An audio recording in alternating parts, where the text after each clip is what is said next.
What's up, guys? Welcome to the first episode of NBA with Jay Nay. So, how are you doing tonight, Jesse? Hey man, I'm fantastic. Just watching this Hawks Buck game right now and ready to talk some ball with you. Yup. So let's just jump right into it. So, Scottie Pippen had a tweet that he at Stephen A. Smith, and he said King James, aka LeBron James, won a championship without any help. So, what's your thoughts on that? He's off his rocker, man. I don't know where he gets the not any help from. Here's the thing is, I had my debate with Trae on my show with the whole Jordan LeBron thing. And my whole thing was LeBron's had a lot of help. And a lot of people want to compare Jordan to LeBron because of that and say he had way more help than Jordan and Jordan would never and yada, yada, yada. But the reality is that LeBron in the finals he's been in, he's had less Hall of Fame players on his team than the teams that he's going against a majority of those finals. And that's really the comparison, right? And so for me, if he wants to say, listen, he's won with less help than his opponent, sure, that's a claim you can make. But to say he's had no help, now, to be fair, there have been times like when they got to the finals and Kyrie got injured and Love was already out, and it was literally him and Matthew Dellavedova. Like that's it. Yeah. Delly.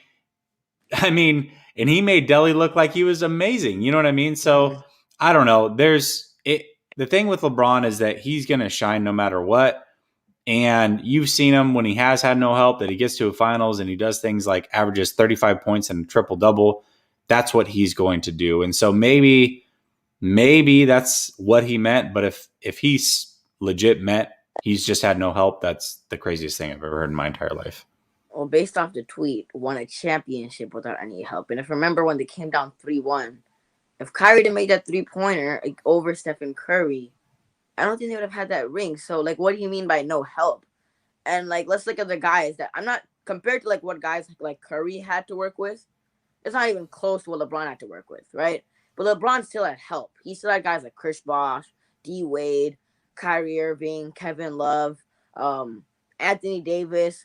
So he's had help. So like that to make that tweet and say that he had no help to win a championship, like no, he does have help. I'm not as good as some other guys, but he still had help. Like what do you like?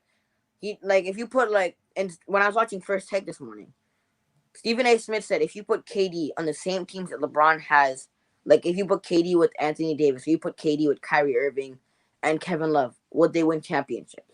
And Max Kellerman said, hey, like if you put KD couldn't do it with Russell Westbrook and Steven Adams. But I want to hear your thoughts. If you put KD with Kyrie and Kevin Love, would you win a championship against Stephen Curry, Klay Thompson, and Draymond Green? Man, I don't know. That's tough for me. I mean, the ultimate, I can say this.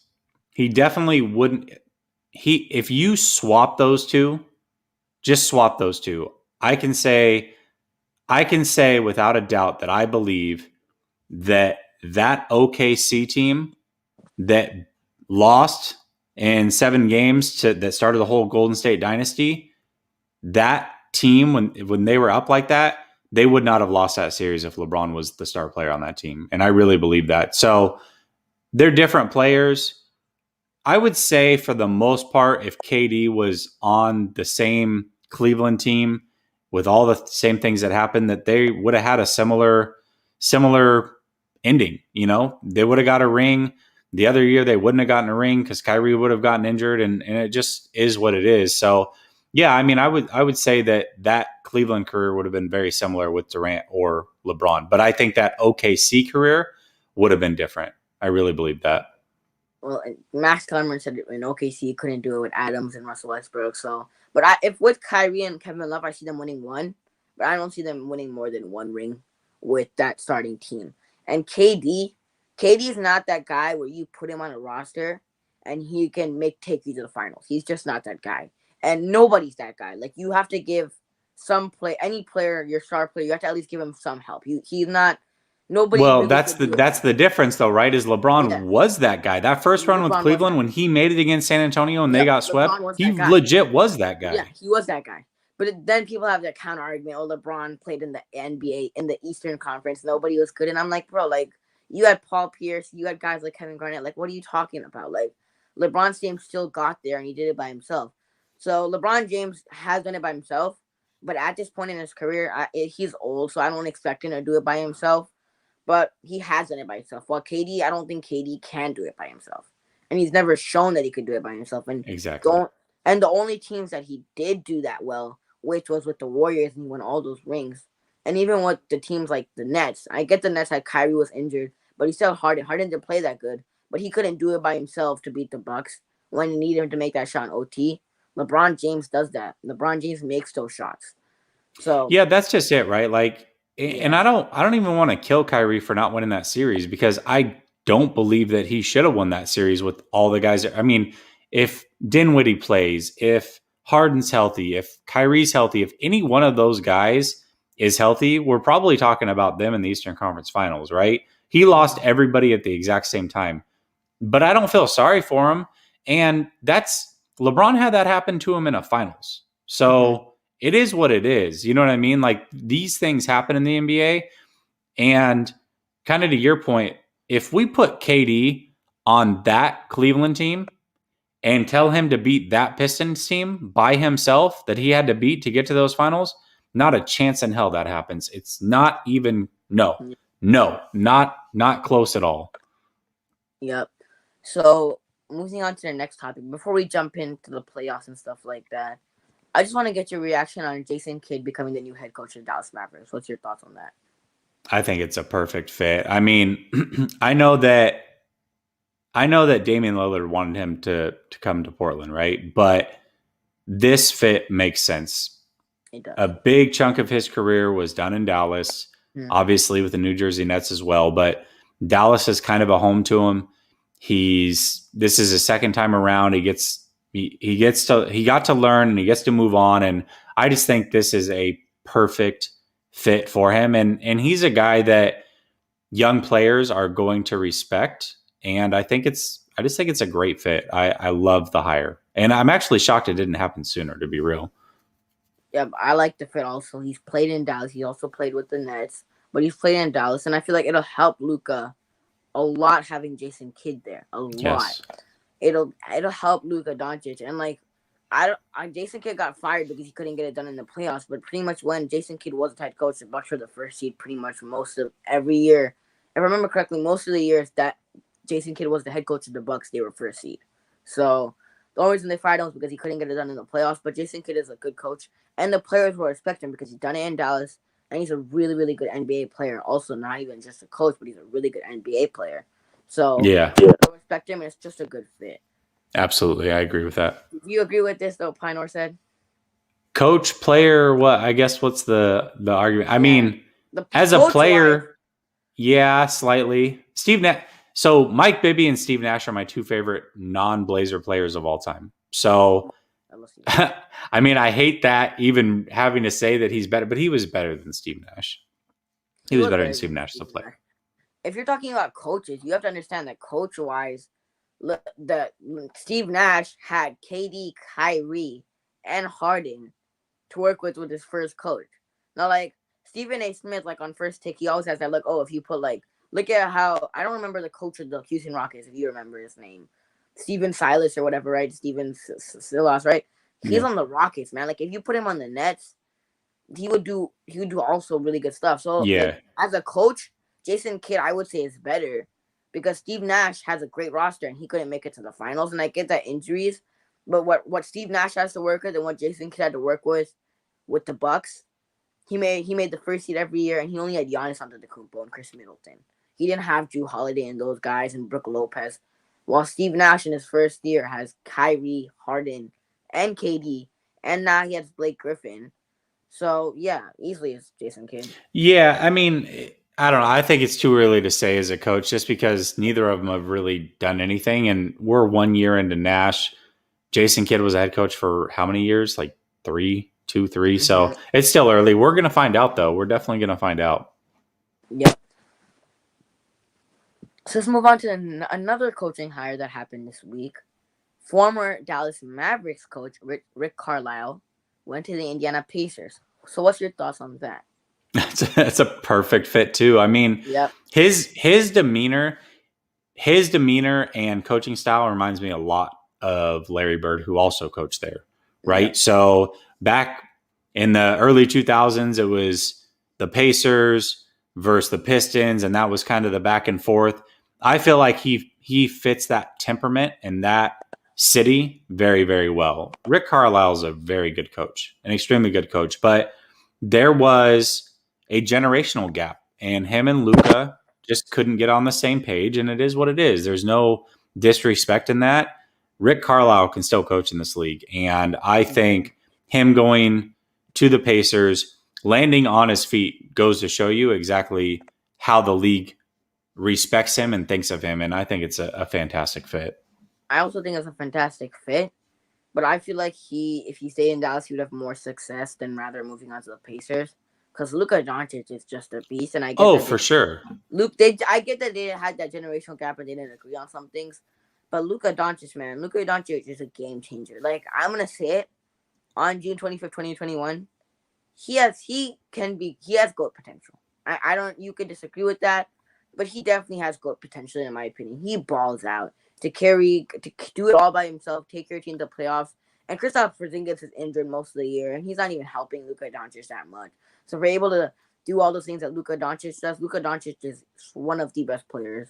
And Let me ask you this, and I don't know the topics because we didn't talk about it beforehand, and maybe this is one, but Trae Young or Luka, who are you taking? Luka. Okay, good. All right. The thing is, I get that Trae Young is balling out in the Eastern Conference Final, Eastern playoffs right now. Mm-hmm. But before that, nobody compared, or even it was close to calling Trae Young better than Luka Doncic, because Luka Doncic makes that team single-handedly better. While you have guys on the Hawks like Clint Capella, who's been in the playoffs before. You have Kevin Huerter, who gives you some good games, who drops you 20 plus per game. You have a young roster with Cam Reddish and DeAndre Hunter. You have pieces there. Lou Will. You have John Collins. You have Lou Will, who's a really good bench player. He was a sixth man of the year not 2 years ago. Mm-hmm. So you have pieces there. And I get that Trae Young is balling out, but like if you're watching that game right now, they're not even close right now. They're like losing by like 15 plus right now. It's 29. 29-point game. So It's not even like Trae Young can't do it by himself, while Luka Doncic has done it by himself. And he's been doing it by himself. And to even go up to make a Game 7 series against Kawhi Leonard and Paul George, the Jazz couldn't even do that. And Kawhi Leonard wasn't even playing. So for Luka Doncic to be able to do that, like Luka Doncic is a game changer. I easily take Luka Doncic over Trae Young any day of the week. Yeah, I agree with you. I think the way that I look at it is Trae Young's upside is Steph Curry level. Like that's his upside, right? If he reaches his peak, he'll be Steph Curry.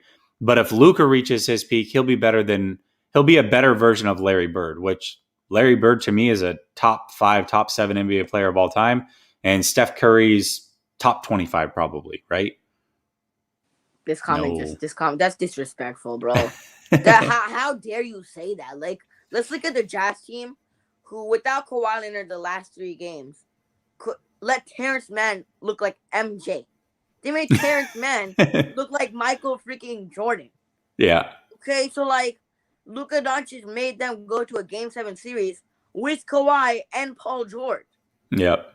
And Kristaps Porzingis wasn't doing anything to help them out. So the fact that you say Luka's overrated, no, he's not. He's not. They might as well call Dame Dollar overrated. No, it's not. He's not. Nor is Dame Dollar. So no, Luka's definitely not overrated. Luka's definitely not overrated. So that's disrespectful. That I don't understand why would you. He might be the best player in the NBA starting next year. That's how highly I think of Luka. I highly think of Luka Doncic also. I don't know how much more you want me to make a case for Luka Doncic. So let's move on to the games and playoffs. Starting off with the Hawks and Bucks. Who do you see winning the series and how many games? Listen, I am the worst NBA prognosticator of all time. So I don't know. Whatever I say, I would probably bet the house on the opposite, because if you took from the first round to what I thought was going to happen has been way off. So, but I will say this. I think, and it's not just because of the score tonight, I think that the buck ends here, pun intended, for Trae Young. Yeah. and it's just too much. I think when you look at teams that make it to a championship or eventually win a championship, they usually have to take steps, right? And the Bucks have done just that. They've made it to the playoffs. They've lost in the first round. They've made it to the playoffs and they've lost in the second round. Like, this team has hung around for year after year after year, and they finally are going to break through. And the biggest reason for that is because of what's their point guard? I'm drawing a blank. Jrue Holiday. It's because of Jrue Holiday. He is the difference maker. Yeah. And going into that Nets series, I've got a buddy that I work with, and he's like, oh, the Nets. I'm like, listen, Jrue Holiday is the X factor of this series. If Jrue Holiday goes off, this was before all the injuries and everything that happened to the Nets.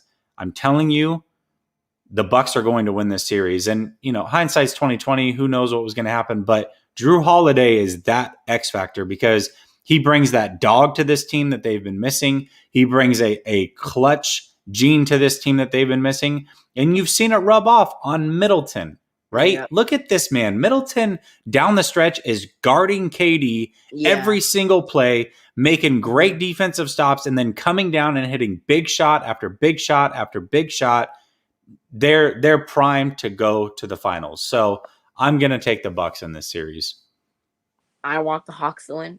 I really do, because I want to see Trae Young versus Devin Booker in the finals. That would be fantastic. But it would be fantastic. I would love to see it. Two young players who are really underrated. I would love to see it. But the odds of that happening were like, look at Trae Young's team right now. Trae Young has Clint Capella, Trae Young, Kevin Huerter, and John Collins. So it's not a bad starting five.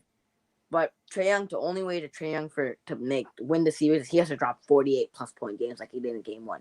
Mm-hmm. And that was an impressive performance. But guys like Jrue Holiday and Chris Middleton, and Jrue Holiday's an X factor, but I feel like Chris Middleton is an X factor for me, because the games like in the Nets series when Chris Middleton didn't play good, they lost. And the games that Chris Middleton did play good, they won. So I have the Bucks winning. It's just that the Bucks have guys like Jrue Holiday, Chris Middleton, and Giannis Antetokounmpo. I know Giannis will give me 25 plus points per game.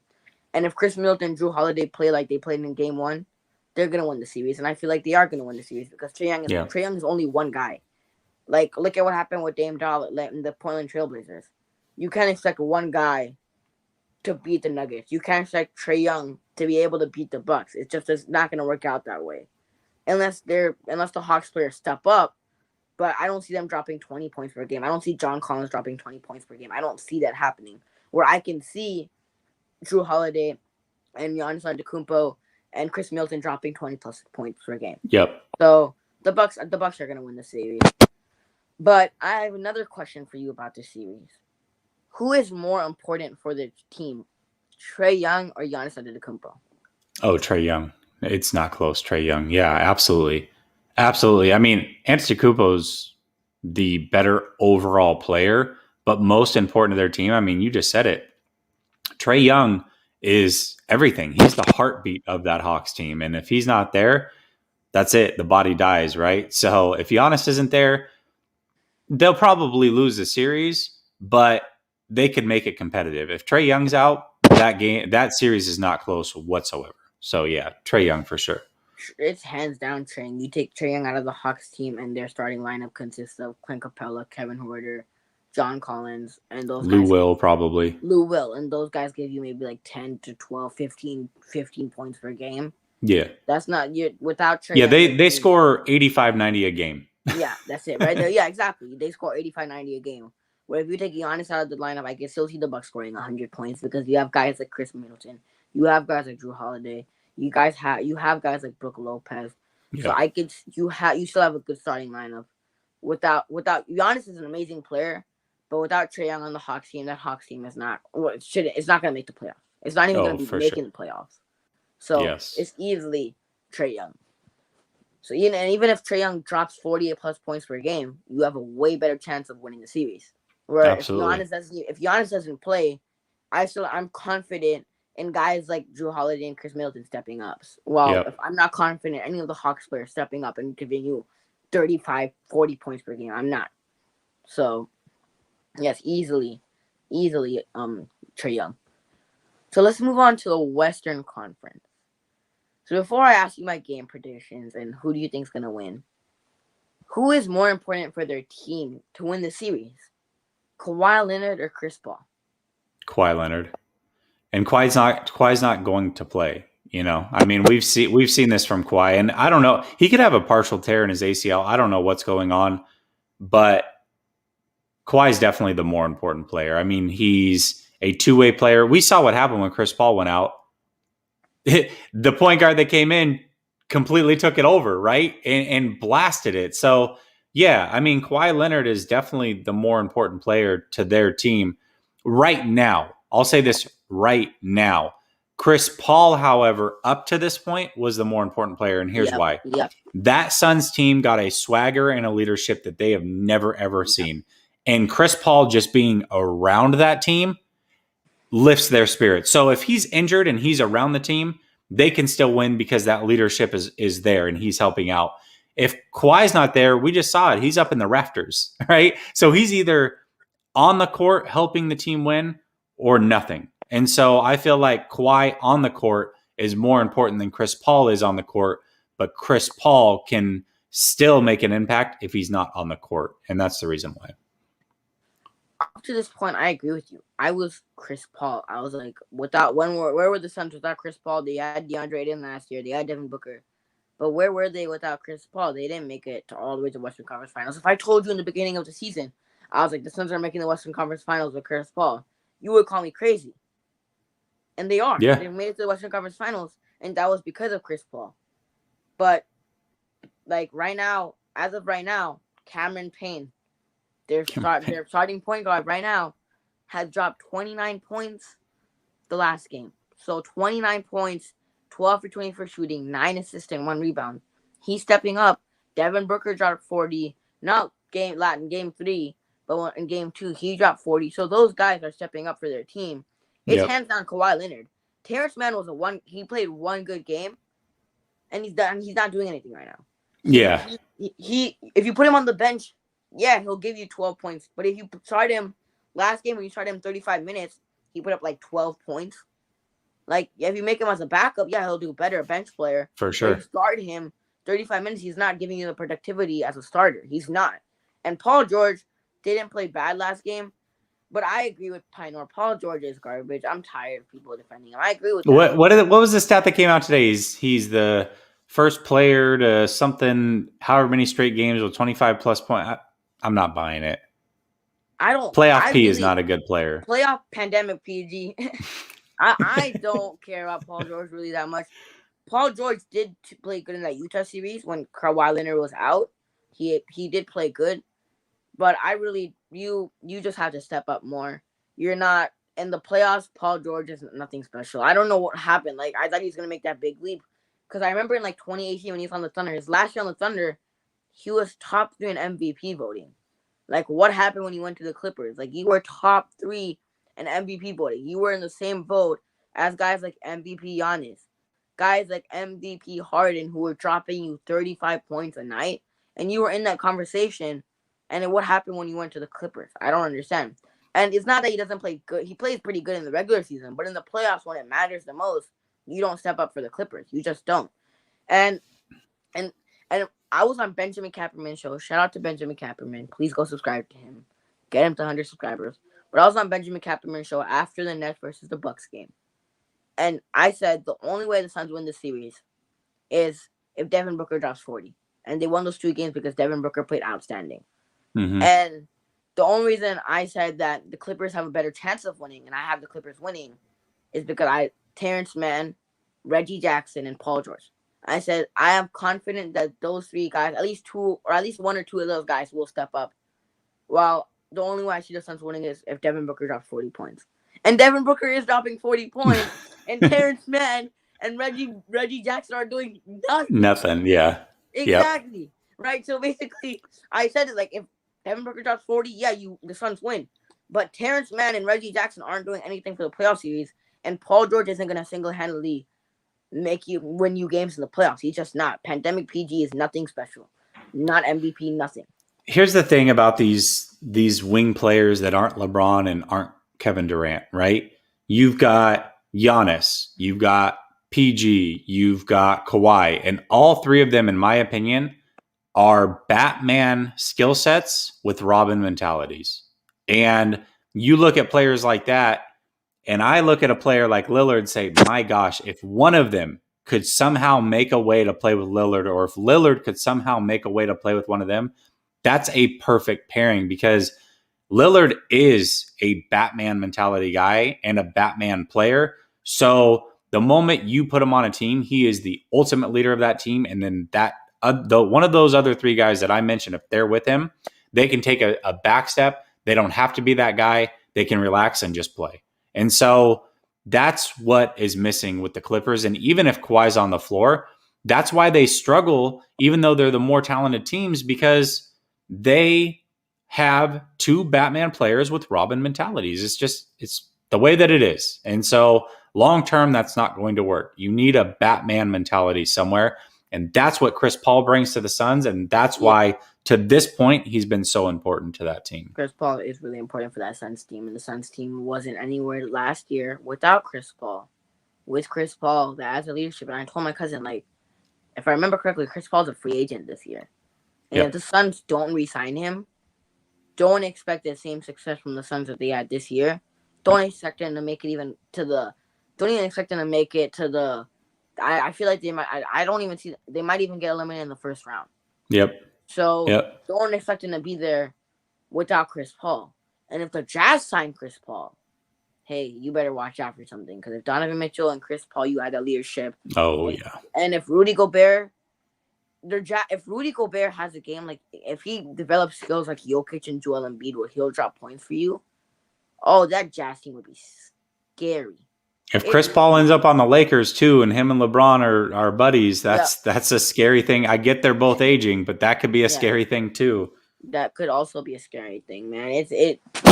Chris Paul's a huge. I didn't expect him to make such a huge impact, especially at his age, but he's making an impact not by dropping you to 30-point games, but just adding that leadership to a young team like the Suns. It's helping the Suns out a lot. Oh, yeah. Yep. So, who do you have winning the Clippers versus Suns? It's the Suns. I mean, Kawhi's not going to play. And I know they keep, maybe next game. Oh, it looks like he's out this game. And they're playing this back and forth with us. I knew before the series started, there's not a chance in hell that Kawhi's going to play. And again, I don't know how severe the injury is. So if that ACL is partially torn or something like that, this could come back to bite me. But I've always looked at Kawhi as the guy that if he's not 100%, he ain't playing, right? Yep. And he's not going to grit through things. They're talking about Morris, how he's questionable for Game 4 for the Clippers, right? Yeah. He was game time decision at best for that Game 3, and he ended up right on the court playing because he fights through it. He's a gamer. Kawhi doesn't have that mentality to me. He's not a gamer. He's about preserving himself and making sure that he's good going forward, and that's what he does selfishly. So, no, I don't expect him to play, and I don't expect them to beat the Suns. Now, I'm going to go with the shocker here. I'm going to go with the Clippers. Now, hear my reasoning, okay? Now, let's look at when the Clippers were down in the first round, when they were playing the Luka and the Mavericks, okay? Yep. And they were down 0-2. And when they're down 0-2, I don't know why, but they pick it up. And they come back 0-2 and they tied up the series 2-2. And they had Kawhi. In the first series, they had Kawhi. Second series, they were also down 0-2. In the first two games, they were getting killed. Then they figure it out. And the last two games, my cousin's a huge ass fan. He lives in Utah. Shout out to my cousin. He lives in Utah. He's a huge ass fan. He's like, we're going to win the series. If we don't win the series, we're taking the Game 7. And I'm like, no, you guys are not. You guys are going to lose in 6. The Clippers in 6. Even without Kawhi Leonard, I'm going to say the Clippers in 6. And the Clippers won in 6. I don't know why, but they kind of remind me of the Nuggets last year, where they would be down 3-1, and they would somehow figure it out after being down, and they would win. Same thing with the Clippers. I feel like I get that you don't have Kawhi, and I don't think Kawhi's going to play, because if Kawhi's injured, like you said, he isn't going to play. He's just not. He's not going to fight through it. He's not going to push to play. If he's not healthy, he's just not going to play. And I I just feel like the Clippers are gonna win because they figure things out when they're down 0-2. And last night with Chris Paul coming back, I had no expectations of Clippers winning. I had none, zero. With Chris Paul and Devin Booker back, I don't know how the Suns lost, but they lost. And Devin Booker only had 15 points. So did Chris Paul.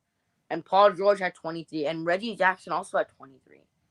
So I don't know what's up with the Clippers, but when they're down 0-2, they figure things out and they win games. And the only reason I'm going to say the Clippers is because it's a pattern. When they're down 0-2, they win. Even without Kawhi Leonard in the Jazz series, they won. So I'm just going to say it. The Clippers are going to win. And the only way the Suns are going to win, I'm going to, like I said, again, if Devin Booker gives you that 30-point game, because Chris Paul isn't going to give you those 30 points. So if No, Devin he's Booker, not. he's not. So if Devin Booker steps up and gives you those 30 points, the Suns are winning. But after last game, he hasn't given you those 30 points. He only gave you 15. So if he I'll say keeps doing this. that, Here's the reason that I'm going with the Suns is because at some point, let's say game 6, game 7, this series is going to come. It's going to be a tight game, and somebody's going to have to make a big shot.